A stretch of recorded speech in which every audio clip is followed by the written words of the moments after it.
There are multiple ways to input information to your device. With that also comes the eternal debate of which one is better. Some swear by high and low, all you need is a simple wireless keyboard and you just deal with the latency. Well, us PC moralists disagree. We think a wired solution or a 0 millisecond latency solution that's wireless, which is pretty expensive as well, are also pretty good options, if not better. And we also throw keycaps your way every time you say wireless is better. Then we just armor cannon with keycaps. And then in some sad dark corner, we have the console peasant, holding his controller, nibbling on it and swearing that that thing is godlike. We don't usually talk about those weirdos, but I just quickly wanted to give them a passing mention.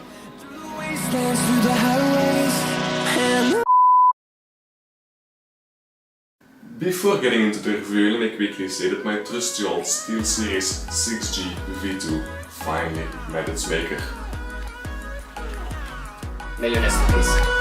It has had 3 years of use, abuse, and it finally gave out on me.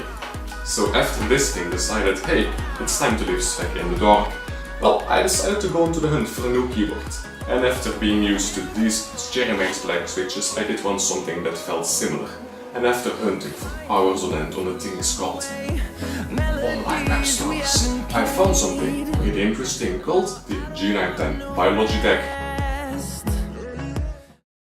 It had great mechanical switches, programmable micro keys and amazing RGB effects. And a price tag to match, which I'll just put points which I'll cover in a little bit. Enough backstory for one day. We'll kick it off with the build quality, which is amazing. Just amazing. There is nothing to say about the build quality. It feels premium, it handles premium, it doesn't slip around. Another great thing is there are 8 little rubber feet on the bottom, and some of those are not just little, they're pretty substantial rubber pads, and they keep the keyboard from sliding all over your desk. It has one more considerate feature if you're a Twitter addict or just someone who likes to see their PC temperatures. On the bottom of their screen, you can insert your phone in something called the AUX control dock. You can slide this little blue panel open and you can install your phone in there. Logitech provides an app which gives you the option to read temperatures, read fan speeds and other things like that, like GPU and CPU usage. But if you don't like to see that stuff like me and you just want to open Twitter, you can also do that and play Team Fortress 2 while playing Twitter and feeding both addictions at the same time. Let's take a listen at what it sounds like when it's actually in use.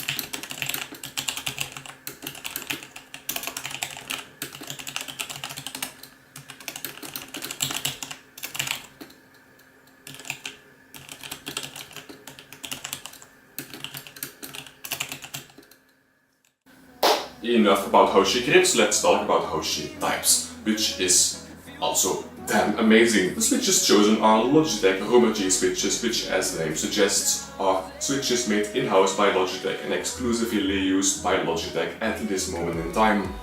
These Romer G switches can be best compared to my Cherry Max Blacks I was using before, making the transition from one switch to another switch a switch not worrying about. No pun intended, by the way. Hell, a switch is something personal, so what I would say is go try this keyboard in the store before you spend the amazing price tag that this thing comes with, more on that later. Because a switch, again, it is personal. You might prefer the Cherry Max Blues, you might prefer the Cherry Max Reds, and I prefer, well, the hybrid, which is the Cherry Max Black, which the Romer G seems to be the closest to. Okay, so I like my keyboard to have macro keys, and boy oh boy did they add macro keys to this thing. Not 6, not 7, not 8, but 9 programmable macro keys. These can be programmed to act like keystrokes, like in my case I like them to be Ctrl-Alt-Insert, which in my case when I'm streaming results in my scene changing from scene 1 to scene 2 to scene 3.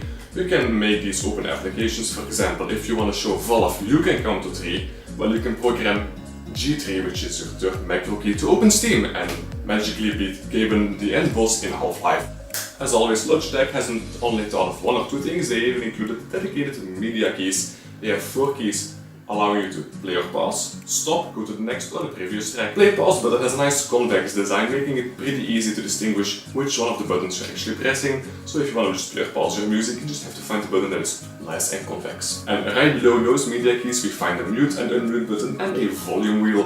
The volume wheel has sadly no defined clicky steps. I would say, when it comes to extra keys, this keyboard is as well featured as they come. Dedicated media keys and 9 macro keys. But there is one thing missing. Which year is it?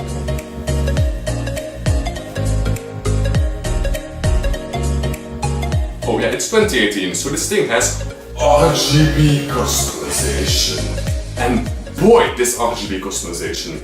It can go into a lot of different colors, has integration with other Logitech products like the G502 mouse and the G933 wireless headset. You can basically sync them up together using the Logitech gaming software, which means want everything to be red? Well, just click a button and everything can be red. Want to control every single light individually? I mean every single light, every keycap can be controlled individually. So you can basically just control everything individually, or just set up a nice preset that spans along your mouse, keyboard and headset, as long as you're using only Logitech products, that is. However, I do have one minor pet peeve, and Logitech, in the next revision of this keyboard, just fix this, and it is absolutely, hands down, the best keyboard on the market. But my one pet peeve is, no built-in memory. What I mean by that is, plug this keyboard into any other PC, and suddenly, well, all your profiles are gone, your lighting customization is gone, and all keys you set up are basically just suddenly poof, gone. They don't exist. Where are they? I don't know. Somewhere in, well, probably in hell. So that's the problem. When you unplug it, go to a different system, you have to start from scratch. If your PC is actually booting up, it also displays the default lighting, which is the rainbow, which in the middle of the night hurts my eyes a lot. So Logitech, for the love of God, this is a keyboard that costs 200 euros. Yes, I pre-nerded that. It costs 200 euros. Install a small flash module in there so you can store profiles. Thanks. Just a tip for the next revision, maybe. So we talked about RGB customization. Now we will talk about the software that does that, which I already explained a little bit about, but it's the Logitech gaming software. If you have used any Logitech software or product in the last forever, you've probably seen the software at least once or twice. It's basically just your standard old customization software. You can set up a keyboard heat map, you can change the lighting effects, you can enable or disable game integration, like for example in Battlefield 1 when you're low on health. You can just make your keyboard go red if you're high on HP, it will shine in a bright green color. Stuff like that is totally possible with the software. Which, again, Logitech gaming software, it's probably my favorite software besides Corsair software. Because it does everything and it does it relatively simple. This software is a breeze to navigate. Honestly, I have no complaints about the software. It's as good as it's gonna get. Some cues can be taken from Corsair, especially when it comes to lighting effects. There are a couple of things I would like to see. One of them, fully customizable lighting effects. We now have a really broad array of effects, but I'm missing the community effort of seeing people create scripts containing boss-level lighting effects, because I know this keyboard for a fact can create some amazing effects. Okay, onto the meh and debatable stuff now. It is quite a large keyboard, and I mean quite large. If you have a small desk, I mean with an extra large mouse mat for example, or just a small desk in general, make sure you get a measuring tape and quickly measure it out, just in case it doesn't fit, because if it's like half on your desk, like just hanging on a thread, it's not really fun to use. Just measure your stuff before you buy it, please. Besides that, there is the unusual layout. You might be saying, well, I've seen your layout, it's ZWERTY, so what do you expect, huh? No, that actually isn't the problem. The problem is the G5 and G4 keys are actually pretty close to the Shift and the Control key. At the beginning, when I got this keyboard, I constantly pressed the Control key. Well, tried to press the Control key, but pressed the G5 key, so I clicked G5 instead of Control, changed my OBS into BRB, or when I had it down to play or pause music. Play or pause music, it would pause my music, it was a real hassle. In the end, like always, your muscle memory gets adjusted, your a bit more precise with your pinky, and in the end it's all fine and dandy, but a little more spacing. This would have made the keyboard even larger though, would have been amazing. Since in the beginning I pressed G5 and G4 more than I pressed my actual shift and control keys.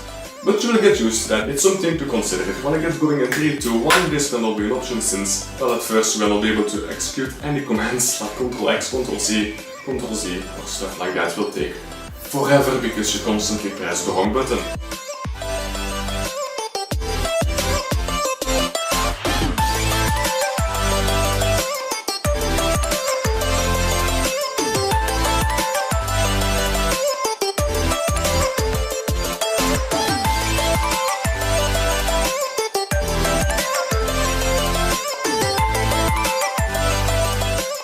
And now let's go on to the painful part. For your wallet, that is. I already said this, but this keyboard costs €199. Mechanical switches, programmable macro keys, and amazing RGB effects. And a price tag to match, which I'll list for points, which I'll cover in a little bit. So, for a keyboard, that is a lot of money. To be completely real here, it is probably too much for most people. But if you're looking for a keyboard that has every single feature you could ever want, this keyboard is amazing. What I would recommend, however, is that you take this keyboard, maybe just go for a full Logitech setup if you like the other products. Having the software, Control It All, is actually a really nice feature. But the one thing I would say, if Logitech even shows a sign of remaking this keyboard and revising it slightly and adding a memory controller, wait for it, because as it currently stands, for me personally, yes, I would recommend this to anyone looking for a high-end offering.